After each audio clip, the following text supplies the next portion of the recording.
주가 일하시네. 주께 아끼지 않는 자에게 주가 일하시네.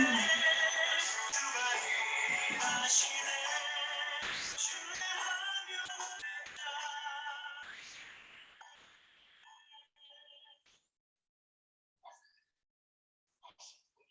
다 같이 묵상기도 드리심으로 주일 예배를 시작하겠습니다. 여호와는 나의 목자시니 내게 부족함이 없으리로다. 그가 나를 푸른 초장에 누이시며 쉴 만한 물가로 인도하시는도다. 아멘.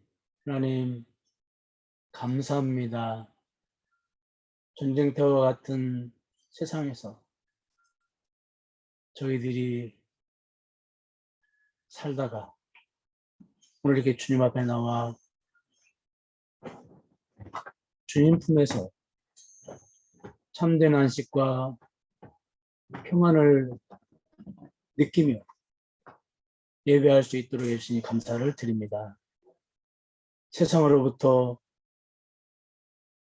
커튼을 완전히 내리고 저희들의 몸과 마음과 뜻과 정성이 온전히 주님만을 바라보고 사모하고 사랑하고 그리고 주님으로 인하여 설레고 두근거리는 마음으로 예배하는 시간이 되게 하여 주시옵소서.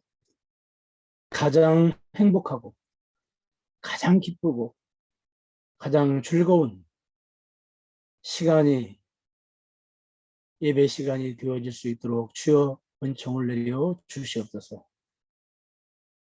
이 예배 시간은 또한 영적인 싸움의 시간입니다. 저희들에게 은혜 주셔서 성령님이 공급해 주시는 힘으로 능력으로 영적 싸움을 싸워서 참으로 영적인 예배다운 예배가 드려질 수 있도록 주여 은혜를 베풀어 주옵소서. 예수님의 이름으로 기도하옵나이다. 아멘.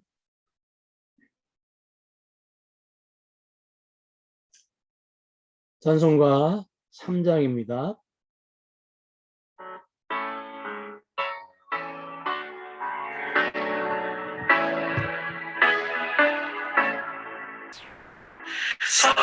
성부성정한 성령 찬송과 영광 돌려보내세 대초로 지금까지 또 영원 누구도록 성삼위께 영광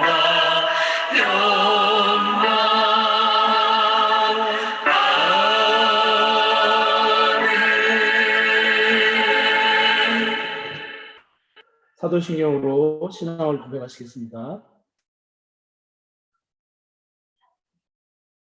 전능하사 천지를 만드신 를 내가 믿사오며 그 아들 우리 주 예수 그리스도를 믿사오니 이는 성령으로 잉태하사 성령여 마리아에게 나시고 빌라도에게 고난을 받으사 십자가에 못 박혀 죽으시고 장사한 지 사흘 만에 죽은 자 가운데서 다시 살아나시며 하늘에 오르사 전능하신 하나님 우편에 앉아 계시다가 저리로서 를 심판하러 오십니다.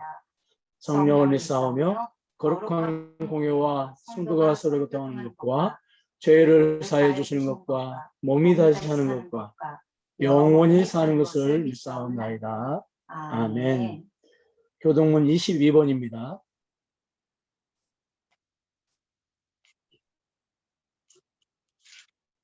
악을 행하는 자들 때문에 불평하지 말며 불의를 행하는 자들을 시기하지 말지어다. 그들은 풀과 같이 속히 배임을 당할 것이며 푸른 채소같이 세잔할 것이미로다. 여호와를 의리하고 선을 행하라. 땅에 머무는 동안 그의 성실을 먹을거리로 삼을지어다. 또 여호와가 그가 내 마음의 소원을 내게 이루어 주시리로다. 내 길을 여호와께 맡기라. 그를 의지하면 그가 이루시고 내 의를 빛같이 나타내시며 내 공의를 정오의 빛같이 하시리로다.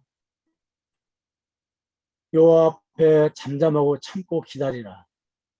자기 길이 형통하며 악한 때를 이루는 자 때문에 불평하지 말지어다.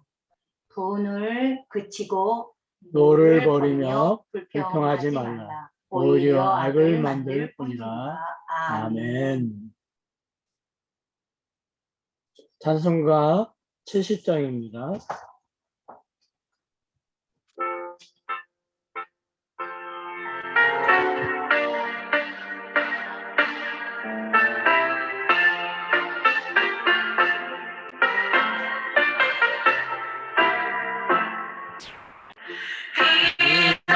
서 있으니 언론을 당한 자 이리오라.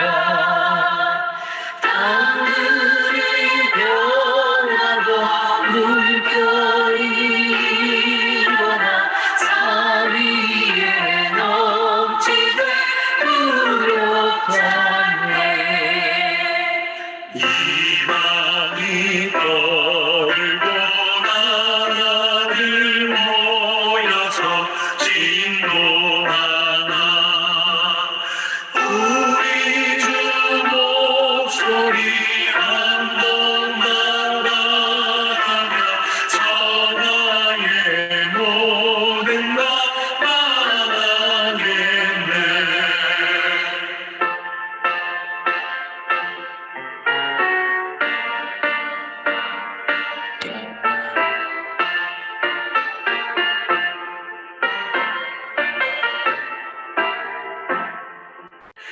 만유주 하나님 우리를 도우니 피난처요. 세상의 난리를 그치게 하시니 세상의 점점이 쓸데없네. 높으신 하나님 우리를 구하니 할렐루야. 괴로움이 심하고 환난이 극하나 피난처 되시는 주 하나님.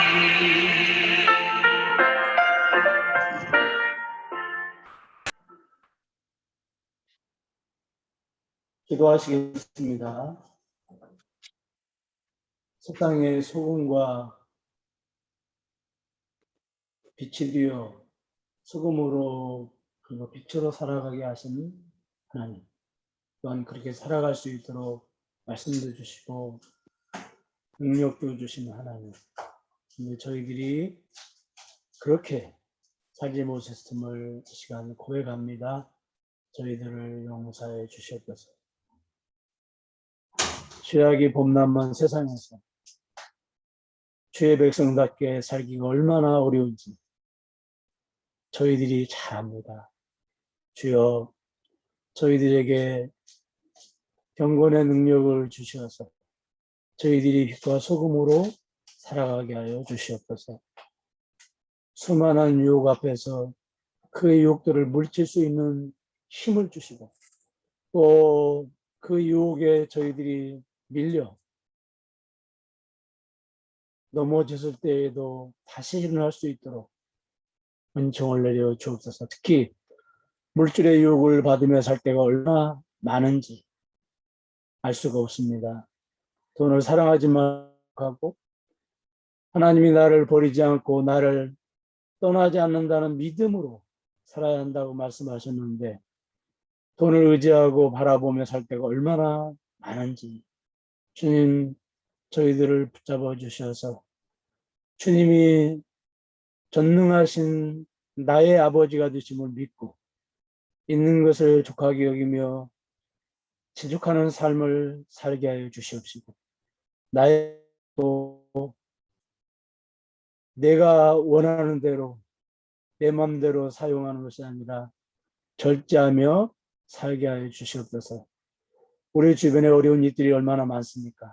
그러한 이웃들을 외면하고 사치와 낭비를 하는 것은 내 이웃을 내 몸처럼 사랑하라 하시니 주의 말씀대로 살지 못하는 것이오니 우리 개인은 물론 가정에서부터 작은 것 하나라도 아끼고 절제하고 그리고 이웃들과 나누는 그런 삶이 습관화되어질 수 있도록 주여 은총을 내려 주시옵소서. 코로나가 참으로 너무도 길고 길게 이어지고 있습니다. 이 코로나를 통하여 주님이 저희들에게 주시는 메시지가 무엇인지를 우리가 확진자의 숫자를 헤아리듯이 그리고 코로나에 관심을 가지듯이 그렇게 우리가 헤아리고 관심을 갖게 하여 주시옵시고 코로나의 백신도 우리에게 중요하지만 참으로 주의 그 은혜의 백신, 능력의 백신이 이 험한 세상을 이 유혹이 많은 세상을 살아가는 데에 절대적으로 필요함을 저희들이 늘 깨닫고 이번 일어난 코로나 사건을 통하여 주의 백신을 저희들이 다 맞는 귀한 계기가 되게 하여 주시옵소서. 그래서 코로나도 이기고 이 세상에서 유혹도 이기는 그러한 저희들이 되게 하여 주옵소서. 특별히 저희들의 가정을 주여 기억하여 주시고 주님께 드리는 그 물질의 손길도 주여 기억하여 주시고 특별히 우리 사랑하는 아이들이 어디에 있든지 주님이 동행하시고 함께 하시고 인도하시고 장차 미래에 우리가 상상할 수 없는 한 일꾼으로 군인으로 주님이 길러주시고 간절히 원합니다. 그래서 영적 가문은 하나님 나라를 반석 위에 세워나가는데 귀한 일꾼으로 우리 아이들이 쓰임받을 수 있도록 축복하여 주옵소서. 이 시간 말씀을 나눕니다. 주여, 염려와 근심과 걱정으로 저희들의 마음이 굳어져 있습니다. 활짝 열어주시고 어린애 같은 마음을 가지고 이 말씀 기울이게 하여 주시옵소서. 복음을 듣기를 원하는 귀와 그리고 내 귀를 주고 귀가 맞서 싸우고 있습니다. 갈등 관계에 있습니다. 복음을 사모하고 듣기를 원하는 귀가 이 시간에 복음만을 사모하고 복음만이 귀에 들려지는 하여 주옵소서. 예수님의 이름으로 기도하옵나이다. 아멘. 말씀은 빌립보서 1장 27절에서 30절 말씀까지 있습니다.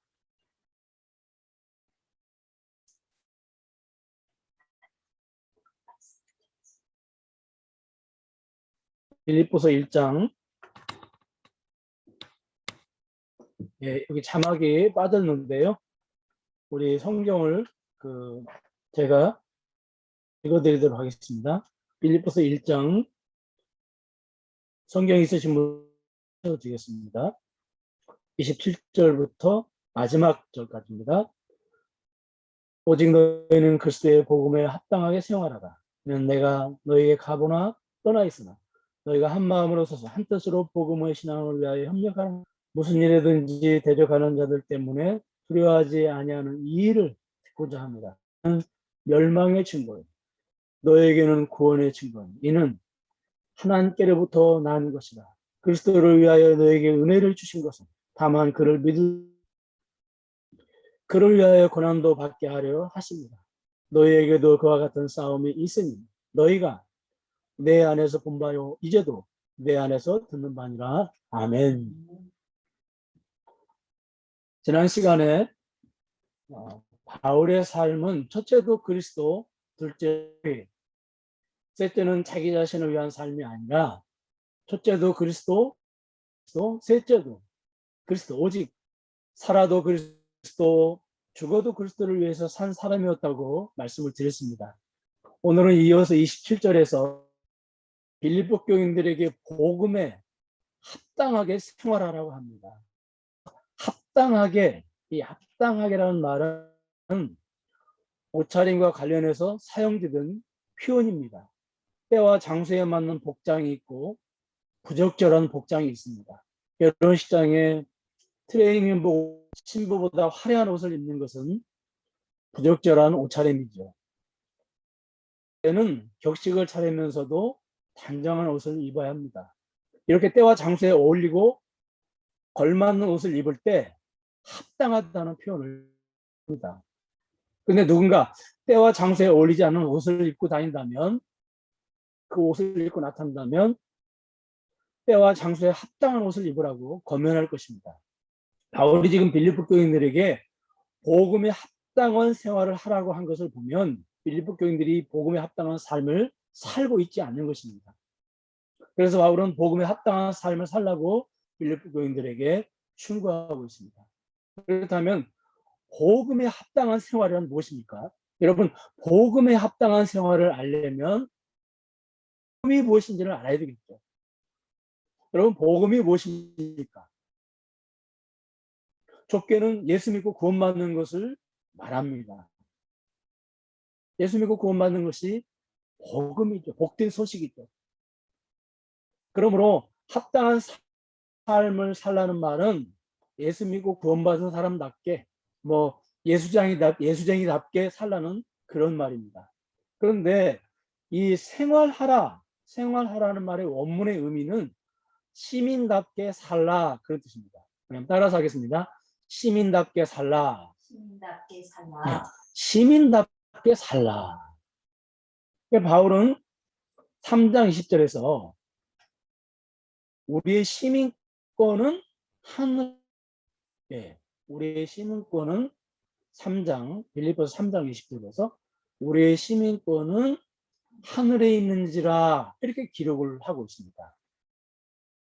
그러니까 우리가 하나님의 나라 국민이라는 말입니다. 시민권이 하늘에 있다, 그 말은. 그러니까 시민답게 살라는 말은 하나님 나라 시민답게 살라는 말입니다. 그러므로 복음에 합당한 삶을 살라는 말은 좁게는 예수 믿는 사람답게 살아라, 넓게는 하나님 나라 시민답게 살아라, 그런 뜻입니다. 그렇다면 하나님 나라 시민답게 사는 것이 무엇입니까? 굉장히 그 범위가 광범위하죠. 하나님 나라 시민답게 살아가는 것. 성경에 보면은 하나님 나라 시민답게 살아가는 법칙이, 말씀들이 나와 있잖아요. 그런데 그 말씀들이 창세기부터 요한계시록까지 너무도 많이 기록이 되어 있습니다. 그래서 하나님 나라 시민답게 사는 것은 그 범위가 너무너무 광범위합니다. 그러므로 여러분, 빌립보 교회가 이 모든 것을 다 지킬 수가 있겠습니까? 지킬 수가 없습니다. 바울은 빌립보 교회가 하나님 나라 시민답게 살지 못하는 것을 뻔히 알면서 하나님 나라 시민답게 살라고 권면했겠습니까? 그렇지 않습니다. 빌립보 교인들이 하나님 나라 시민답게 살 수 있기 때문에 하나님 나라 시민답게 살라는 권면을 바울이 한 것입니다. 그렇다면 여러분, 그것이 무엇일까요? 빌립보 교인들이 하나님 나라 시민답게 살 수 있을 만한 그런 내용들이 무엇일까요? 바울은 그런 내용들을 성경에서 다 기록을 해서 빌립보 교인들에게 보여줍니다.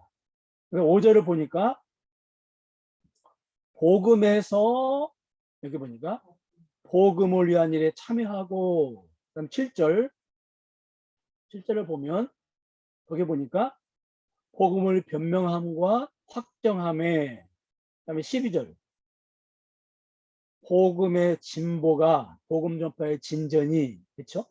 27절 오늘 우리가 읽었던 복음의 계, 그 다음에 27절 하반절 거기 보니까 복음의 신앙을 위하여 협력하는 것과, 여러분, 바울이 빌립보 교인들에게 계속해서 반복하고 강조하는 것이 무엇입니까? 다른 것이 아니죠. 복음이죠, 복음. 네. 그런데 그냥 복음이 아니죠. 27절 상반절에 보니까 그리스도의 복음에 합당한 생활 이렇게 기록해요. 그리스도의 복음에 합당한 생활. 그러니까 복음에 합당한 생활은 성경 전체에 기록된 모든 말씀을 다 지키는 거. 우리가 어떻게 그거 다 지킵니까? 못 지키죠. 그러니까 복음에 합당한 생활은 한마디로 그리스도의 복음에 합당한 생활. 그냥 복음에 합당한 생활이 아니라 그리스도의 복음에 합당한 생활. 따라하겠습니다. 그리스도의 복음에 합당한 생활. 이게 좁혀지죠, 여러분. 이게 눈에 보이고 손에 잡혀지죠. 아, 그리스도의 복음에 합당한 생활. 그러니까 복음에 합당한 생활은 그리스도의 중심의 삶을 말합니다. 그리스도를 믿고 그리스도를 알고 더 나아가서 그리스도를 자랑하는 거. 예. 정리가 되죠? 그리스도를 믿고 그리스도를 알고 더 나아가서 그리스도만을 자랑하는 거. 이걸 그리스도의 복음에 합당한 생활이라고 정리할 수가 있겠습니다.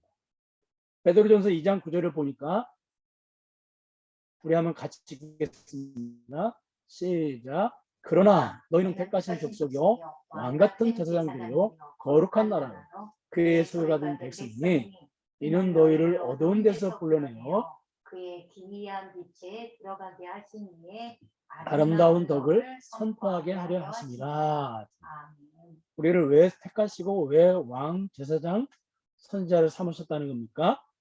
아름다운 덕을 선전하게 하기 위해서, 광고하기 위해서. 뭘 광고해야 됩니까? 그의 귀한 빛에 들어가게 하신, 다시 말해서 예수 믿고 하나님 나라에 들어가게 하신 것을. 그러니까 아름다운 덕은 다른 것이 아니라 그리스도의 복음을 전하는 것을 말합니다. 그러므로 복음에 합당한 생활을 사는 것. 그러니까 우리가 왜 살아야 되느냐? 성경의 모든 말씀을 다 지켜야 된다. 물론 그것도 맞는 말이에요. 그러나 우리가 사는 목적, 그것은 다른 것이 아니라 이렇게 이제 좁혀놓은 거예요. 압축을 해놨어요. 우리가 손에 잡을 수 있도록. 그게 바로 뭐냐? 그리스도의 복음을 사는 것. 그리스도의 복음을 전하는 삶을 살도록 너희들을 왕 삼고 제사장 삼고 선지자 삼았다는 겁니다. 이렇게 베드로는 또 더 압축을 시켜놨습니다. 그러므로 복음에 합당한 삶을 사는 것은 다른 것이 아니라 하나님 나라의 시민답게 사는 것은 다른 것이 아니라 그리스도의 복음을 전파하는 것입니다. 여러분, 제가 자주 말씀을 드리지만 이 복음을 전한다 그러니까 무슨 막 전도 프로그램을 가지고 열심히 전도 운동을 하라고 하는 게 아닙니다. 전도합시다, 그게 아니에요. 여러분, 이건 이렇게 좀 넓죠. 먼저 그리스도를 알고 그 그리스도의 사랑의 깊이와 넓이와 깊이를 그리고 높이를 알아가는 거. 이게 첫 번째 전제가 돼야 됩니다. 예. 이걸 알아가면 전도 운동을 안 해도 전도하지 말라고 해도 전하지 않고는 견딜 수 없는 것이죠. 그리고 나의 삶 가운데서 자연스럽게 그리스도의 정신이 흘러나와서 내 가정에, 내 직장에, 사회에 자연스럽게 이렇게 배어 스며들어가는 것이죠. 네. 이게 바로 복음을 전하는 겁니다. 막 피켓 들고 나가서 예수 믿으세요. 그것만이 아니라는 거죠. 그러면 여러분, 이렇게 우리가 열심히 전도만 하면 되는 거냐? 그게 아니죠. 오늘 구체적인 방법을 우리에게 바울이 제시하고 있습니다. 27절을 보니까 바울은 빌립보 교인들에게 한 마음으로 서서 협력하라고 이렇게 기록을 하고 있습니다. 이게 무엇을 위해서 그렇게 하라는 겁니까? 복음의 신앙을 위해서 그렇게 하라는 것입니다. 복음의 신앙을 위하여. 따라하겠습니다. 복음의 신앙을 위하여. 복음의 신앙을 네. 위하여. 복음의 신앙이 뭡니까? 아까는 그리스도의 복음, 그런데 이제는 거기다가 하나를 더 붙였어요. 복음의 신앙, 이렇게 붙였다고요. 그럼 여러분, 복음의 신앙은 뭡니까? 7절을 보니까 복음을 변명하고 확정하는 것을 말합니다. 그러니까 복음을 변명하고 확정하는 것은요, 그리스도를 전하는 것뿐만이 아니라 한 걸음 더 나가서 그리스도의 정신을 더 깊고 넓고 풍성하게 알아감으로 그리스도의 사상을 적 그리스도의 사상으로부터 지켜내는 일을 다 포함해서 복음의 신앙이라고 합니다. 그러므로 하나님 나라 시민답게 사는 것은요, 단순히 복음만 전하는 것이 아닙니다. 그리스도의 사상으로부터, 적 그리스도의 사상으로부터 그리스도의 사상을 지켜내고 보존하고 더 풍성하게 하고 더 깊게 하여서 이걸 후대들에게 유산으로 물려주는 것까지, 이게 바로 하나님 나라의 시민답게 살아가는 것입니까? 그러니까 여러분, 단순히 착하게 단순히 착하게 살라는 의미가 아니라요. 우리나라 안에서 여러분, 우리가 이중 국적을 가지고 살아가잖아요. 하나는 대한민국이라고 하는 국적, 또 하나는 하나님 나라라고 하는 국적. 눈에 보이는 국적과 눈에 보이지 않는 이 두 개의 국적을 가지고 우리가 살아갑니다. 근데 여러분, 우리가 대한민국 국민답게 살아가는 것이 무엇인지 너무도 잘 알아요. 그렇잖아요. 우리 국민답게 살아가는 뭔지 잘 알잖아요. 그런데 하나님 나라 시민답게 살아가는 것에 대해서는 우리가 잘 몰라요. 요즘 교회에서 열심히 가르치는 내용들을 보면 안타깝게도 하나님 나라 시민답게 살아가는 것을 가르치는 것보다 대한민국 국민답게 살아가는 것을 자꾸 가르치고 자꾸 주입을 해요. 우리 이중 국적을 가지고 있는데도 불구하고, 그리고 우리가 가지고 있는 대한민국이라는 국적은 언젠가는 우리가 놓아야 될 국적이고 떠나 흘려보내야 될 국적인데요. 자꾸는 하나님 나라 시민으로서 교회에서 하나님 나라 시민으로 살아가는 것이 무엇인지에 대해서 배우는 것보다는 자꾸 대한민국 국민으로서 어떻게 살아야 되는지 자꾸 그걸 배운단 말이에요. 그래서 예수 믿고 시간이 좀 지나면 점점 모범적인 대한민국 국민이 되어 가기는 합니다. 얼마 전에 그 모 기업, 대기업 그 회장이 탈세하지 않고 세금을 아주 정직하게 내는 것에 대해서 간증거리가 되어가지고 이분이 전국 교회에 간증을 하러 다녀요. 내가 예수 믿고 능력 받아서 세금을 정직하게 내면 사실 사업을 못 하는데, 원래 세금을 정직하게 내고도 나는 사업이 잘 된다, 이렇게 막 전국 교회를 다니면서 간증을 했다고요. 여러분, 이 회장은 예수 믿고 세금 잘 내는 모범 시민이 된 겁니다. 대한민국의 모범 시민이 된 거예요. 여러분, 지금 바울이 예수 믿고 예수 잘 믿고 대한민국의 모범 시민이 되라고 가르치고 있습니까? 당시 빌립보 교회가 로마의 그 지배 아래에 있었는데 로마 시민으로서 몸뚱이 시민이 되라고 바울이 언제 가르친 적이 있냐고요. 그렇지 않죠. 복음에 합당한, 다시 말해서 복음의 신앙. 네. 그러니까 복음을 증거하고 뿐만이 아니라 더 나아가서 그리스도의 사상으로부터, 적 그리스도의 사상으로부터 그리스도의 사상을 지켜내고 더 나아가서 그 사상을 보존하고 더 풍성하게 하고 더 깊게 해서 후대들에게 물려줘야 될 것, 이것을 가르쳐주고 있단 말이에요. 이것이 바로 복음에 합당한 삶이라고 하는 것을 바울은, 그러니까 이것이 바로 하나님 나라 시민답게 살아가는 것이라고 하는 것을 바울은 끊임없이 강조하고 있다는 겁니다.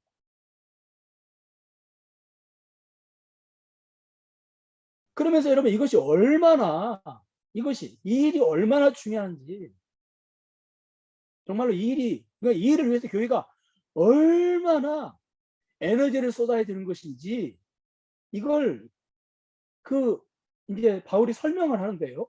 그림 언어를 가지고 우리가 실제 하반절을 보니까요, 빌립보 교인들이 복음의 신앙을 위해서 협력해야 하는데, 그것도 그냥 형식적으로 협력하는 것이 아니라 한 마음으로 서서 한 뜻으로, 따라하겠습니다. 한 마음으로, 한 뜻으로, 그 다음에 서서. 네. 이게 뭐 그냥 다 비슷한 뜻 같지만 그렇지 않습니다. 여러분, 한 마음 한 뜻이 들어가는 말은 철저하게 교회가 하나가 되라는 말이죠. 하나가. 그건 이해가 되죠. 네. 그래서 2장 2절을 보면, 빌립보서 2장 2절을 보면, 마음을 같이하여 뜻을, 마음을 같이하여 같은 사랑을 가지고 뜻을 합하여, 여기도 반복해서 하나가 되라고 그렇게 기록이 되어 있죠.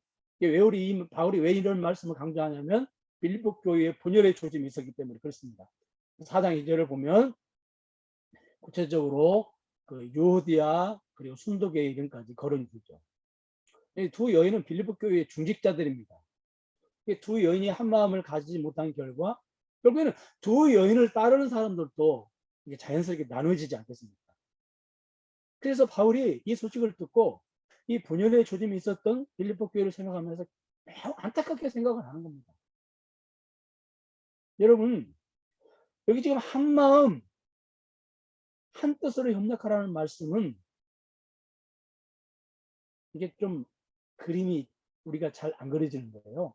원문에 보면 그림이 선명해집니다. 이 헬라어 그 원문을 보면요, 굉장히 이게 그림 언어예요. 그림 언어. 그림이 그려진다니까. 뭐 우리가 집사, 집사님 그러잖아요. 이 집사라는 말도 그 그림 언어거든요. 집사라는 말의 그 어원이 어디서 왔냐면 노예선 있잖아요. 노예선의 그 노예들이 납작 거의 폴더처럼 몸을 이제 그 구부려서 이렇게 노를 줬잖아요. 거기서 집사라는 말이 온 거예요. 이 집사는 뭐냐? 노예처럼 몸을 납작 엎드려서, 한마디로 말해서 집사는 일을 하되 노예선의 노예처럼 겸손하게 자신을 낮춰서 이름도 없이 빛도 없이 그 일을 하는 사람 집사라는 거죠. 여러분, 이게 설명이 되게 쉽죠? 그림 언어이기 때문에. 이게 헬라어는 굉장히 그림 언어가 많아요. 그래서 여기 한 마음으로 서서라는 단어가 있는데요. 이 서서라는 단어는 군사적인 용어입니다. 이게 바울이 군사적인 용어를 갖다 쓴 거예요. 여러분, 군인들이 전쟁터에 나가서 적을 향해서 딱 서게 됩니다. 그럼 여러분 그냥 이렇게 엉성하게 이렇게 서겠습니까? 그렇지 않겠죠. 어깨를 빈틈없이 서로 맞대고 방패를 들고 견고하게 딱 버티고 서겠죠. 그렇죠. 자기의 목숨이 걸리는데, 나라의 운명이 걸리는데 그냥 엉성하게 서겠냐고. 예? 남자들 예비후군 훈련 가면 완전히 무슨 그냥 무슨 뭐 오합지졸처럼 막 그렇게 이렇게 흐트러져 있는데 그렇게 여러분 하겠냐고. 그거 아니거든요. 여러분, 그 300인이라는 영화를 혹시 보신 분들이 있을지 모르겠는데, 거기 보면 스파르타 군인 300명이 수십만 명의 적을 상대를 합니다. 근데 이 적군이 수십만 명이 300명을 쉽게 이기지 못해요. 왜냐하면 이 300명이 적군과 싸우는 모습을 보면요, 300명의 군인들이 완전히 한 몸이 됩니다. 방패를 가지고 자신들 전체를 빈틈없이 에워싸서 방어를 해요.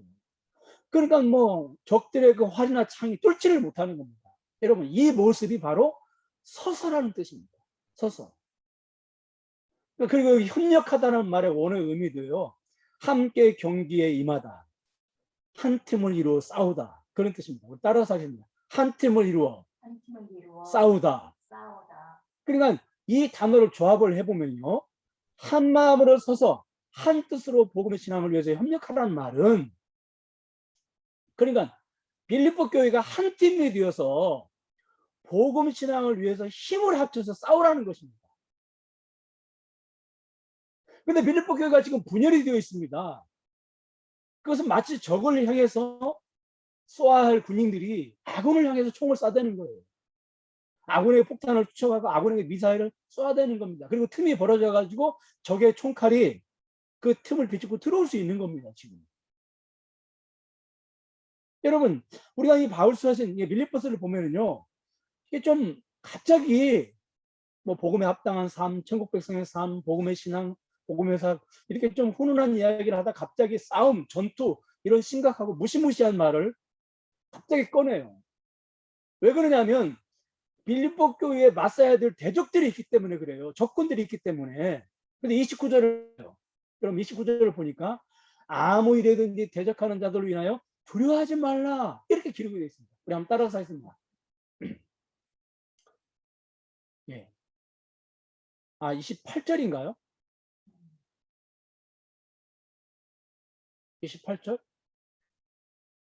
거기 보면 따라서 있습니다. 아무 일이든지 아무 일이든지 대적하는 자들로 인하여 두려워하지 말라. 네. 이게 아무 일이든지 그 말은요, 대적자들이 모든 수단과 방법을 다 동원해서 빌립보 교회를 대적한다는 것입니다. 특히 29절 하반절을 보면요, 고난을 언급해요. 고난. 그렇죠? 고난을 언급한 걸 보면 빌립보 교인들이 대적자들에게 육체적으로 물리적인 핍박과 박해를 당하고 있는 걸 볼 수가 있죠. 우리가 상상할 수가 있죠. 그렇죠? 그렇다면 여러분, 우리가 그 대적자들이 왜 두려움을 줍니까? 왜 빌립보 교인들에게 두려움을 주냐고. 물리적인 핍박과 박해를 통해서 왜 빌립보 교인들에게 공포심을 주고 왜 두려움을 주냐고요. 그 근본적인 목적이 어디 있습니까? 여기 두려워한다는 말의 원문의 뜻은요, 참 진짜 헬라어를 하나님 선택하신 게 왜 선택하셨는지 저는 이렇게 헬라어를 들여다보면서 늘 감탄을 해요. 이게 두려워한다는 말, 이 말은요, 원문에 보면은요, 맹수의 공격에 놀란 말들이 막 우르르 도망치는 그 그림이에요. 그러니까 여러분, 사자나 호랑이의 공격을 받으면 이 말들이나 아니면 이렇게 약한 사슴들이 막 우르르 몰려 도망가잖아요. 그러면서 이제 도망가면서 어떻게 약한 이제 말이나 이 사슴은 이렇게 흩어지거나 뒤처지잖아요. 그렇죠? 예, 그렇다고요. 근데 거기는 힘이 약한 것도 있지만 심리적인 요소도 있는 거예요. 너무 사자가 무섭고 두려우니까 흩어지게 되는 거예요. 대열에서. 그러니까 여러분, 이 두려움과 공포를 주는 건 다른 게 아니고요. 주는 것 자체가 목적이 아니라 이게 두려움을 갖게 해가지고 공동체에서 흩어지게 만드는 겁니다. 그때 이제 어떻게 해요? 그래서 자신들의 사상을 받아들이고 그리스도를 배도하게 하게 하는 것이 이게 목적이 있는 거예요. 두려움을 주는 목적. 근데 여러분, 이 대적자들의 진짜 무서운 무기가 뭔지 아세요? 대적자들이 진짜 쓰려고 하는 무기, 진짜 감춰놓은 이 무기, 이 무서운 무기는요, 물리적인 핍박이나 박해가 아니에요. 더 가공할 만한 위력을 가지고 있습니다. 그게 뭐냐면 빌립보서 3장 2절을 보세요. 자, 우리 같이 읽겠습니다. 시작. 개들을 삼가고 행악하는 자들을 삼가고 몸을 상해하는 일을 삼가라. 아멘. 여기 한마디로 말해서 개들은 대적자들을 말해요. 막 대적자들이 공격해서 물어뜯고 그러니까 개들로 표현을 쓴 것 같아요. 다른 성경을 보면 우는 사자 이런 표현을 쓰기도 했거든요. 그러니까 여기 행악하는 자들, 코날의 당, 이건 한마디로 말해서 빌립보 교회 안에 들어온 적 그리스도의 사상, 율법주의 사상을 말합니다. 여러분, 이 사상이야말로 기독교를 무너뜨리는 아주 무서운 적 그리스도의 사상이었습니다. 그래서 바울은 갈라디아서에서요, 누구든지 이 사상을 전하면 저주를 받는다고 했어요. 저주받는다는 말은 유대인들의 가장 무서운 벌임, 욕입니다. 지옥갈름 그런 뜻이거든요. 뭐 갓댐 그러잖아요, 우리가 영어로 욕. 이게 굉장히 무서운 말이에요. 지옥갈름. 그러니까 바울은 여러분, 이 초대교회 안에 여러 가지 그런 이단 사상들이 있었거든요. 영지주의 이단 사상도 있었고 어떤 신비주의 이단 사상도 있었는데, 이 율법 다른 그 이단 사상을 향해서는 저주받는다는 표현을 쓰지 않았는데, 이 율법주의 이단 사상, 율법주의 이 적그리스도 사상을 향해서는 저주받는다는 말을 바울은 무섭게 사용을 합니다. 왜냐하면 여러분, 진짜 이 숨겨진 무기, 무서운 무기는 물리적인 박해나 핍박이 아닙니다. 바로 율법주의 적그리스도의 사상입니다. 그래서 기독교 역사를 보면 기독교가 언제 무너졌습니까? 물리적인 박해나 핍박을 통해서 기독교가 무너졌습니까? 그런 적이 없습니다. 물리적인 박해나 핍박을 받으면 기독교는 오히려 강해지고 오히려 더 견고해졌습니다. 기독교가 언제 무너졌냐면요, 솜사탕처럼 달콤한 율법주의 사상의 기독교는 사정없이 무너지고 말았다는 겁니다. 여러분, 교회에서 유혹을 받는 사람들이 대부분 근본적인 이유가 어디에 있습니까? 근본적인 이유가 구원의 확신 때문이죠. 그렇죠? 왜 미혹을 받았느냐? 이게 물어보면 끝까지 그 뿌리 부분을 들여다보면요, 다 하나같이 구원의 확신 때문에, 구원의 확신이 불안한 거예요. 여러분 보세요. 왜 그러면 이 한국교회 안에 구원의 확신이 없는 겁니까? 한마디로 말해서 한국교회 안에 깊이 스며들어 있고 뿌리를 내리고 있는 율법주의 때문에 그래요. 율법주의.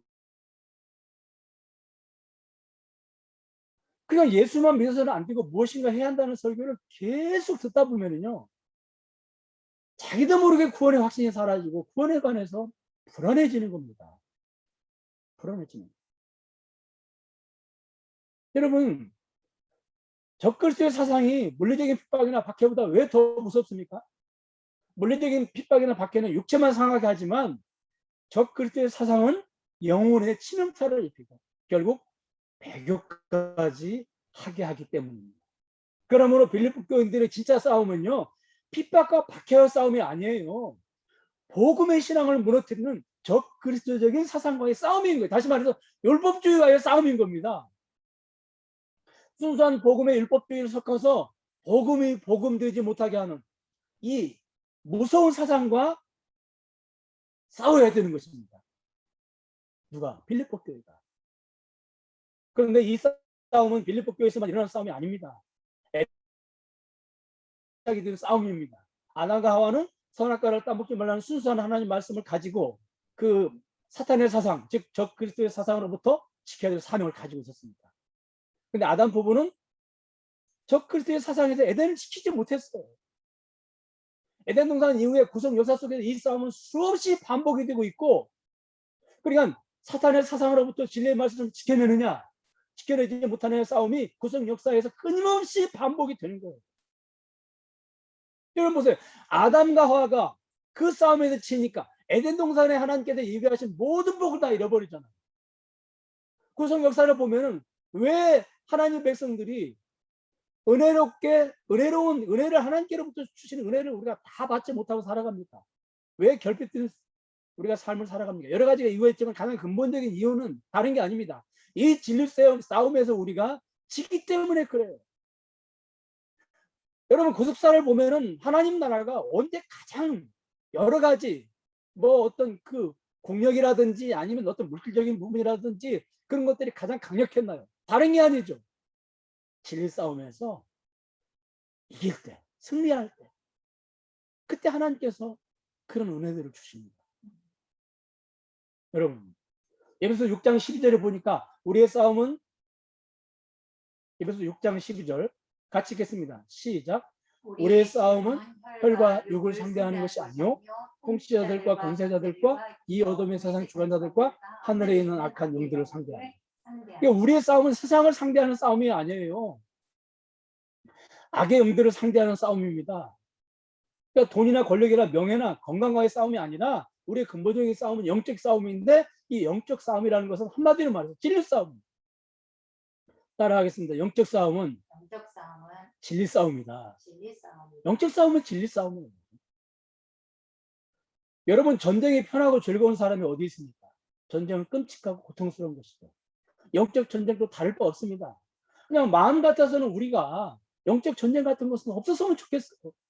기도하고 싶으면 기도가 절로 되고, 그냥 기도를 시작하면 1시간, 2시간 시간 갈 때 모르고 기도를 하고, 또 성경을 그냥 읽고 싶으면 성경이 막 절로 읽어지고 막 깨달아지고 막 성경 말씀이 너무도 막 다르게 느껴지고 막 늘 예배하고 싶은 마음이 막 충만해가지고 막 예배 시간 막 30분 전에 막 그냥 줌 앞에 막 딱 그냥 줌 켜놓고 있고.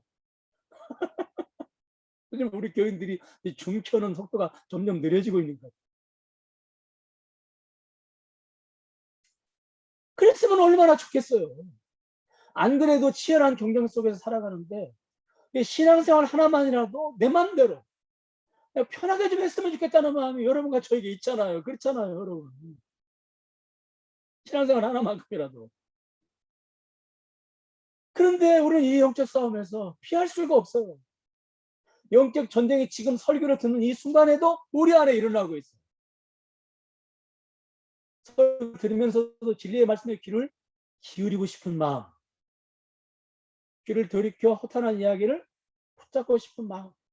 네. 이 두 개의 마음이 지금 싸우고 있다니까요. 저 역시도 마찬가지입니다. 설교를 준비할 때 성도들이 좋아하는 주제, 성도들의 삶과 연관된 거, 네, 이런 거, 뭐 애들을 어떻게 키워야 되냐, 그 다음에 뭐 재테크는 어떻게 해야 되냐, 뭐 네? 건강관리는 어떻게 해야 되냐, 뭐 어떻게 해야 되냐, 부부관계는 어떻게 가져야 되냐, 이런 거 그냥 성도들의 삶과 밀접한 거. 그러면 아무래도 성도들의 귀에 이런 것들이 들어오겠죠, 쏙쏙. 그런 성도들이 좋아하는 주제를 전하려고 하는 마음, 그걸 준비하고 싶은 마음. 그리고 너무너무 부족하고 많이 부족하고 한참 모자라지만 복음을 전하려고 하는 이 두 마음이 저에게도 있습니다. 여러분. 저에게 없는 줄 아세요? 있어요.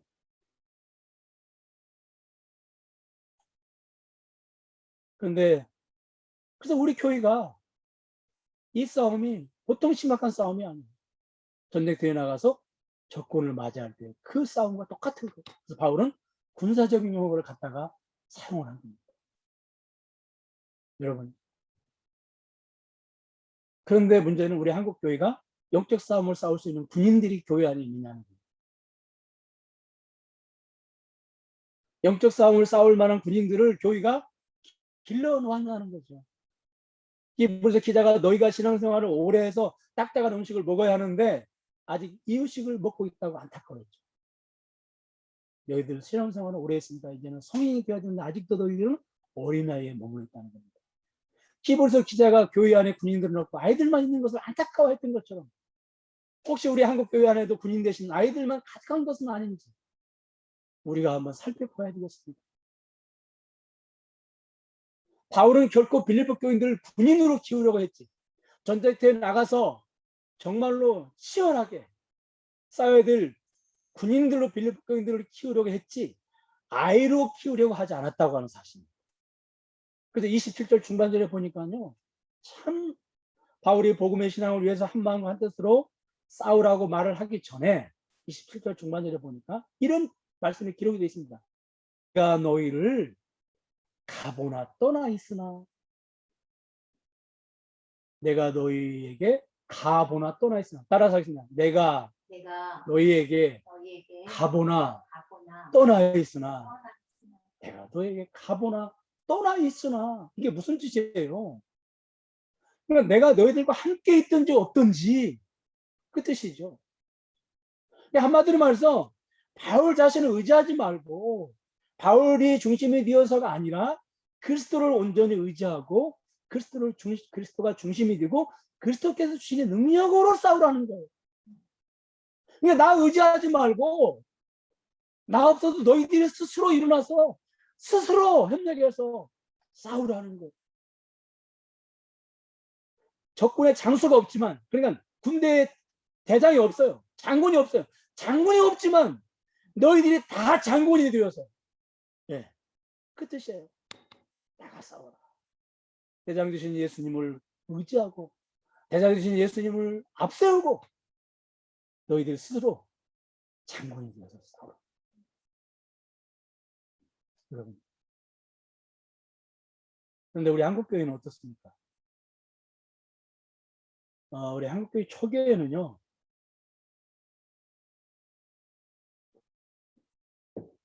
목회자를 높을 수밖에 없었습니다.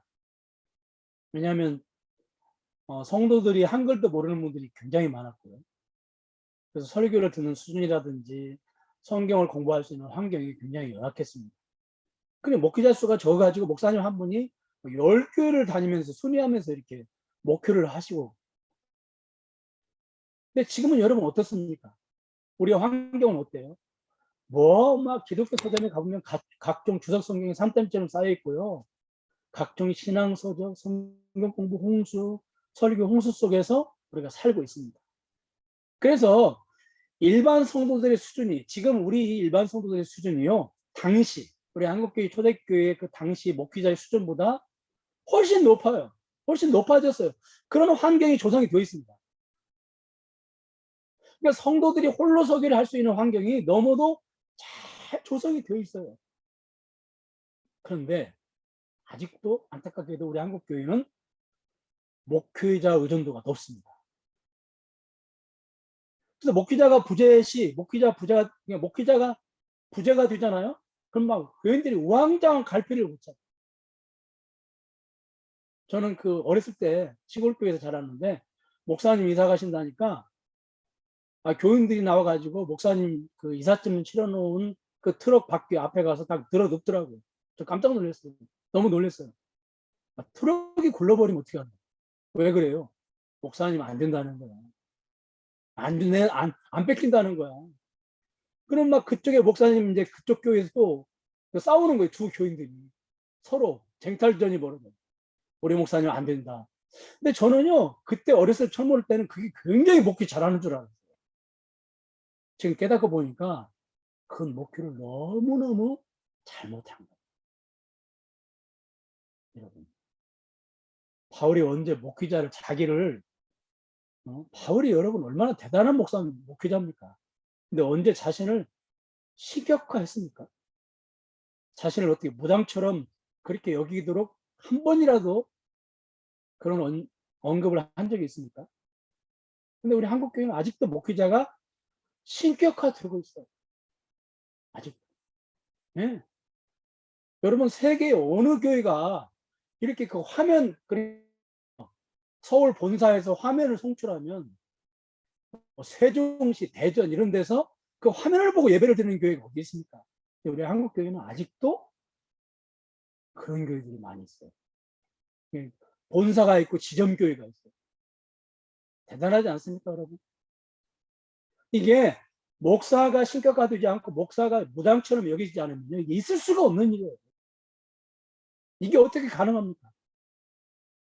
여러분 도대체 언제까지 목회자를 신격화하고 언제까지 목회자를 무당처럼 여길 것입니까? 목사가 그냥 여러분들 집에 가서 기도 한번 해주면 그냥 여러분들이 모든 문제가 해결되고 그냥 여러분들이 그냥 불행 끝 행복 시작입니다. 그렇다면 저는 좋겠어요. 그냥 그럴 능력이 저에게 있다면 정말 좋겠어요. 병원에 가서 아픈 환자 그냥 한번 손을 기도하면 그냥 다 치료가 되고 저는 정말 좋겠어요. 그러면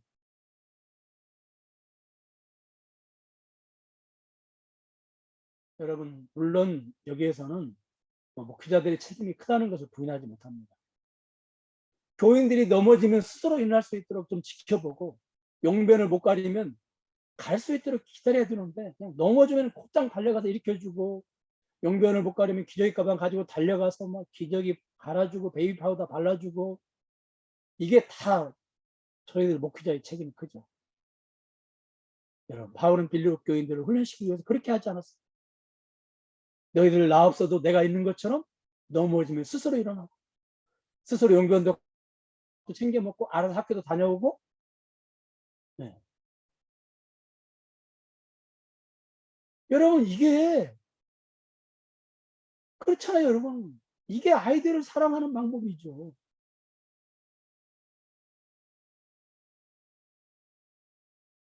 우리 한국교회 목사님들은 너무 정이 많아요. 너무 사랑이 많아요. 그래서 바울처럼 못합니다. 그러다 보니까 하나님께서 코로나를 통해서 직접 개입을 하십니다. 너희들 도저히 안 되겠다. 군인으로 키우라고 그랬더니 내 애기로 다 키워놨으니 이거 어떻게 싸우겠냐. 내가 군인으로 키우겠다. 코로나를 통해서 개입을 하신 겁니다. 그러면 지금은 뭐 거의 그런 일이 없지만 우리 어머니 시대에는요 아기들이 엄마의 젖을 먹고 성장을 하고 그럼 이제 때가 되면 젖을 떼내야 되거든요. 이유식을 해야 되잖아요. 근데 이 젖떼기가 얼마나 어려운지 몰라요. 지금이야 뭐 아이들 다 엄마 젖 거의 안 먹으니까 그런 걸 잘 모르지만 그런 문화가 없지만 그때는요 아이 젖을 떼기 위해서 아이가 계속 젖을 먹으라고 하는 거예요. 왜냐면 컸는데도. 그러니까 이제 젖 못 먹게 하려고 젖에다가 무슨 약국에 가면 이게 이렇게 바르면 이게 무해하죠. 이게 써. 먹으면 쓴 거예요. 써 하고는 이제 젖을 떼는 거죠. 그렇게. 그래도 안 떨어지면 이제 밤송이 같은 걸로 이렇게 젖을 먹으려고 이렇게 엄마 품에 안겨 있을 때 엉덩이를 이렇게 막 찌르고 그러면 젖 먹을 때마다 뭐가 따끔거리니까, 그러니까 그런 식으로 젖대는 게 전쟁이에요, 전쟁. 여러분, 자 보세요. 하나님께서 코로나를 통해서 목회자라는 엄마 젖을 물고 있는 한국 교인들의 젖을 목회자로부터 떼어내는 일을 하십니다. 네, 떼내는 일을 하십니다. 젖을 떼어내시기 위해서 쓴 약을 바르기도 하시고 밤송이 막 사정없이 엉덩이를 찌르기도 하십니다. 여러분 기억하세요. 주일날 이게 목회자의 설교는요, 잘 들으세요. 주식이 아니고 간식입니다. 이거 꼭 잊지 마셔야 돼요. 여러분, 여러분들이 주중에 찾아 먹는 것이 주식이에요. 여러분들 스스로 여러분들이 찾아 먹는 게 주식이라니까요. 이해 가세요? 여러분들 스스로 성경 읽고 묵상하고 기도하는 게 주식이라니까요. 근데 삶을 통해서 깨닫는 것, 이런 것들이 주식이라고요. 이게 목회자는 설교를 통해서, 제가 이렇게 설교를 통해서 요리를 해주는 게 아니고요, 요리법을 가르쳐 주는 거예요. 여러분들이 주중에 이 요리법을 배워가지고 여러분들이 요리해야 돼요. 근데 우리가 목회자의 설교로만 만족하고 목회자만 설교 듣고 만다면 마치 간식만 먹고 주식을 안 먹는 거나 마찬가지고, 만 배우고 요리를 안 해먹는 거나 마찬가지. 그러면 여러분 어떻게 우리가 성장하겠어요? 간식만 먹는데, 요리법만 배우는데 어떻게 성장하겠냐고. 성장할 수가 없는 거예요. 그래서 군인 대신에, 성장한 군인 대신에 늘 어린아이로 서 있게 되는 겁니다. 어린아이로 가득한 교회가 어떻게 영적 전쟁을 우리가 칠 수가 있겠습니까? 어떻게 영적 전쟁에서 승리할 수가 있겠냐고.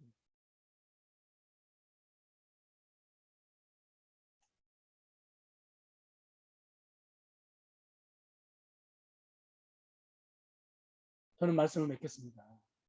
여러분, 이건 너무너무 중요합니다. 몇 명이 모이냐? 그게 그렇게 중요합니까? 어떤 학력자들이 모이냐? 어떤 연령층이 모이냐? 어떤 경제적인 능력을 가지고 있는 사람이 모였냐? 그게 여러분 그렇게 중요합니다. 아무리 그런 사람들이 모여도, 여러분 그런 사람들이 영적 싸움을 잘합니까? 그런 사람들이 진리 싸움을 잘합니까? 그거 아니잖아요. 코로나를 통해서 하나님께서는, 그렇잖아요. 여러분 목사가 뭐 저야 뭐 물론 여러분들이 또 신방 요청도 안 하지만, 저는 뭐 물론 뭐 신방을 다니면서 하는 목사도 아니죠. 그런데 코로나 때문에 신방도 못해. 네. 뭘 제대로. 그러니까 점점 교인들이 이제 목회자를 의존하지 않게 됩니다. 아, 목사님 의존하지 않아도 우리 스스로 이게 되네. 네. 목사님이 아니면 예배를 못 드릴 줄 알았더니, 아, 우리도 예배가 되네. 아, 우리도 성경 말씀이 이게 읽어지네. 아, 우리도 성경 공부를 할 수가 있네. 우리도 기도를 할 수가 있네. 점점 네. 목회자를 의존하는 대신에 누구를 의지해요? 하나님을 의지하게 되고, 그리스도를 의지하게 되고, 성령님을 붙잡게 되는 거죠. 여러분 이렇게까지 가야 되는 거예요. 이렇게 저를 여기 세우는 것은요, 그렇게 하라고 세우는 거예요. 제가 우리 교회에서 목회를 잘했느냐 못했느냐 어떻게 알 수 있을까요? 제가 없어 보면 압니다.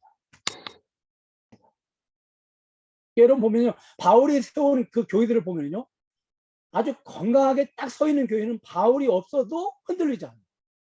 그런데 건강하지 못한 교회는 바울이 없을 때 흔들립니다. 그래서 갈라디아 교회라든지 고린도 교회를 보면요, 바울이 부재하니까, 바울이 없어지니까 바로 뭐가 들어오냐면 율법주의 영지주의가 율법주의와 영지주의가 파고 들어와. 예. 그리고 선지자처럼 여기던 바울을 원수처럼 생각을 해버려요. 나중에 갈라디아 교회 같은 거 보면. 그러니까 건강한 교회냐 건강하지 않은 교회냐, 그걸 어떻게 할 수 있느냐? 목회자 부재 시에 알 수가 있어요. 목회자. 그 지금 뭐 그 어디 분당 어디 그 아주 유명한 교회예요. 그 교회가 목사님이 이렇게 교회를 서로 그냥 30개를 쪼개서 이제 교회를 다 지교회를 세운다고 지금 그 작업을 하고 계신다는 거예요. 근데 이제 문제는 뭐냐면 이제 그와 비슷한 걸 한번 그 시도를 했다가 실패를 했거든요.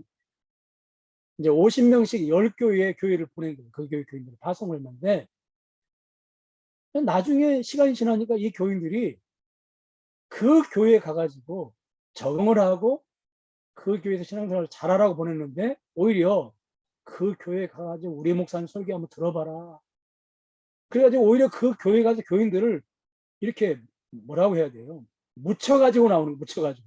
그러니까 갈 때는 50명이 갔는데 나올 때는 60명이 나온 거예요. 실패를 한 거예요. 왜 그럴까요, 여러분? 너무너무 목회자를 의존하는 의존도가 우리 한국교회는 뛰어난 겁니다. 탁월한 겁니다.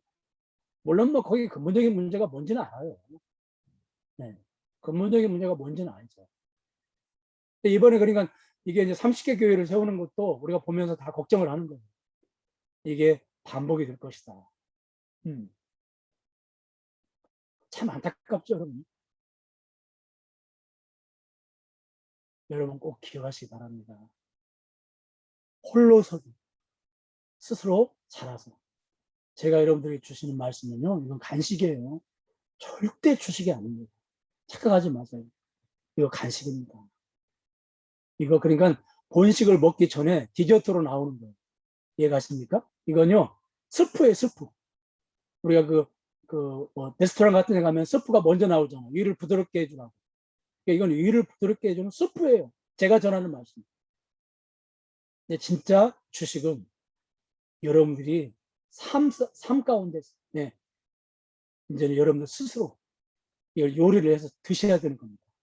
이게 여러분들을 잘하게 해요. 이게 여러분들을 군인으로 서 있게 해요. 그래서 여러분들이 치열한 영적 전쟁터에서 이거 싸우고 이기게 하는 겁니다. 여러분, 우리가 살아가면서 얼마나 많은 그런 적그리스도의 사상이, 예, 여러분, 이단 사상만 적그리스도의 사상입니까? 아니죠. 세속적인 가치관을 우리에게 주는 그런 사상들이 얼마나 물밀듯이, 예, 우리에게 나도 모르게 스며들어옵니까? TV를 켜고 뉴스를 보고 TV를 켜고 연속곡을 보면요, 거기에 보면 나도 모르게 이런 사상들이 물밀듯이 나에게 스며들어 와서 나도 모르게 자리를 잡고 있습니다. 그래서 정말로 어떤 때는 10,000원짜리보다 하나님이 더 적게 보이고요, 10,000원짜리가 하나님보다 더 크게 보이고. 이게 왜 그래요? 우리가 잘하지 못했기 때문에 그렇습니다. 우리가 아직 어린 나이로 성장하지 못하고 머무르 있기 때문에 그렇습니다. 여러분, 저는 그냥 따라서 하겠습니다. 있으나 없으나. 네, 이거 정말 중요한 단어입니다. 있으나 없으나 너희들이 서로 협력해서 한 마음을 가지고 빈틈없이 서서 영적 전쟁터에 나가서 너희들이 대적하는 자들과 싸워서 승리하기를 나는 원합니다.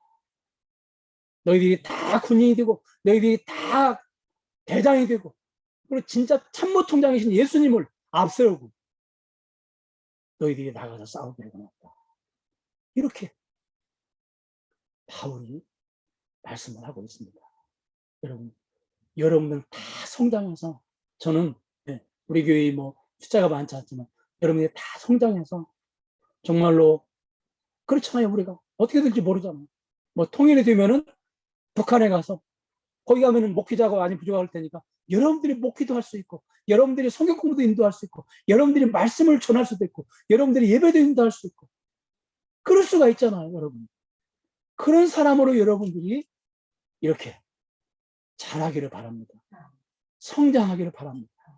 그러기 위해서는 제발 저를 좀 떼시기 바랍니다. 네? 이 코로나를 통해서 이 쓴 약을 발라놓으시고 엉덩이에 그 따가운 밤송이를 하나님께서 예비하셨어요. 그래서 저 좀 떼라, 제발 좀. 응? 저 좀 떼. 그냥 네가 알아서 먹어라. 그렇게 하시는 것 같습니다. 그럼 코로나를 통해서 하나님이 우리에게 뭘로 하시는지. 예. 저는 코로나를 통해서 주시는 메시지가 너무너무 많다고 하는 걸 발견해요. 매일 발견하고 날마다 새롭게 발견해요. 예. 저는 코로나가 제 2의 성경이다. 그런 생각을 해요, 요즘. 너무너무 깨닫는 것들이 많고, 너무너무 발견해 가는 것들이 많고. 제가 이제 뭐 엊그제 그 예방주사를 맞았는데, 예방주사를 맞기 전에 제가 솔직히 이런 생각을 했어요. 아, 내가 예방주사 잘못 맞아서 내가 진짜 하나님 나라에 부름을 받을 수 있을 텐데. 내가 그러면, 근데 참 전혀 두려움이나 그런 게 없더라고요. 예. 걱정되는 것은 뭐 우리 교인들이 이렇게 좀 걱정이 되고 그랬어요. 왜냐하면 우리 교인들이 아직은 완벽하게 젖이 떨어진 게 아니기 때문에.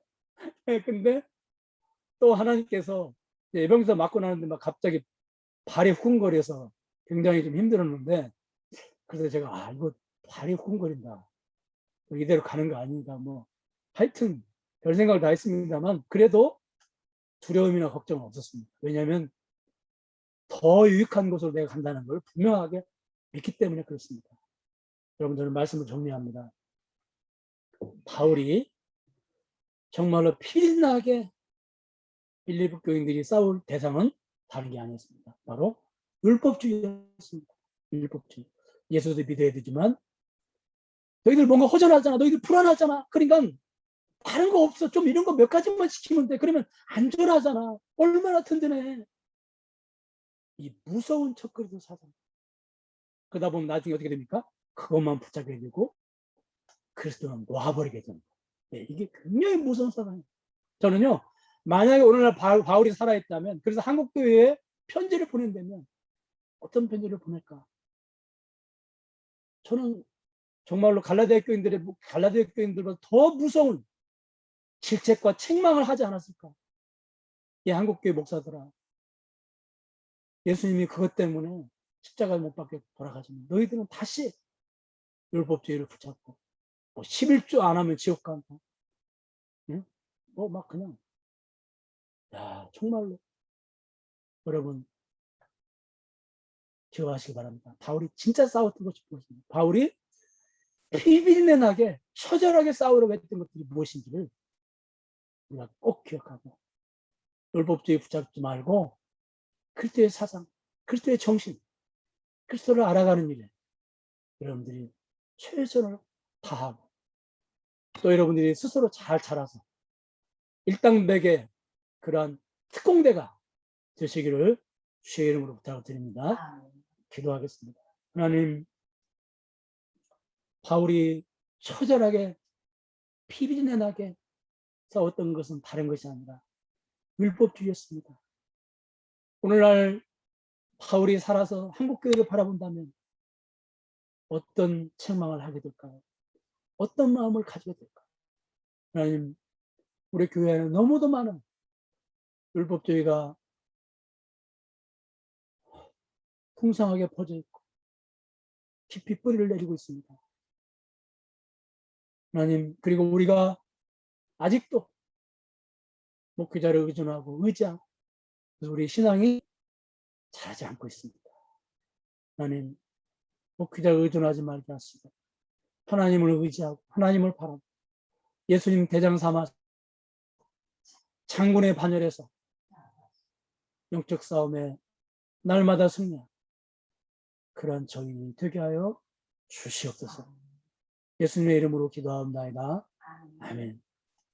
지금은 예수 그리스도의 은혜와 하나님의 특별하신 사랑, 성령님의 감화에 통하신 역사가 오늘 이렇게 함께 모여서 하나님께 예배를 드리는 사랑하는 하나님의 자녀들 머리 위에 지금으로부터 영원토록 함께 계실지어다. 아멘.